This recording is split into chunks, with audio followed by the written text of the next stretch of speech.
Hi everyone, I'm Leon Thomas Lewick. Here's your political news roundup for Wednesday, July 31st.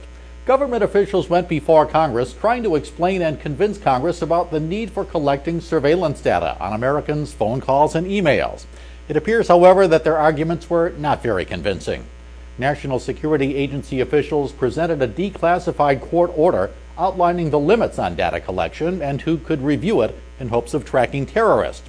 Afterwards, Senate Judiciary Committee Chairman Patrick Leahy said the administration failed to convince Congress or the public that collection of phone records is a critical tool. The officials from NSA were able to point to just one small-scale terrorism financing case in which the phone information played an important role. Elsewhere on the surveillance of Americans beat, an appeals court ruled today that the government can collect records showing the location of individuals' cell phone calls without needing a warrant. The Fifth Circuit Court of Appeals in New Orleans upheld a decision that so-called historical records of cell phone locations are not protected by the Fourth Amendment. The location data is stored at cell phone towers. The court said the use of cell phones is entirely voluntary, so the people who use them have forfeited their right to constitutional protection for the records of where they were when they used them.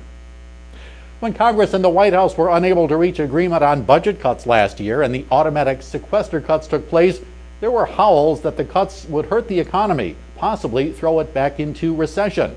Well, those howls are a bit more silent today. The Commerce Department reported that gross domestic product grew at an annualized rate of 1.7% in the second quarter.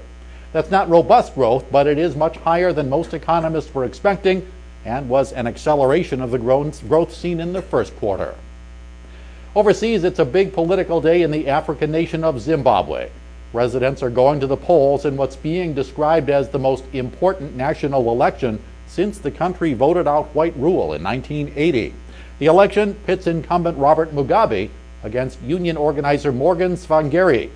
Mugabe is 89 years old. He's been ruler of Zimbabwe for 33 years. That's your political news roundup for Wednesday, July 31st. I'm Leon Thomas Lewick. Stay logged on to rttnews.com for the latest political, economic, and stock market news from around the world all day long.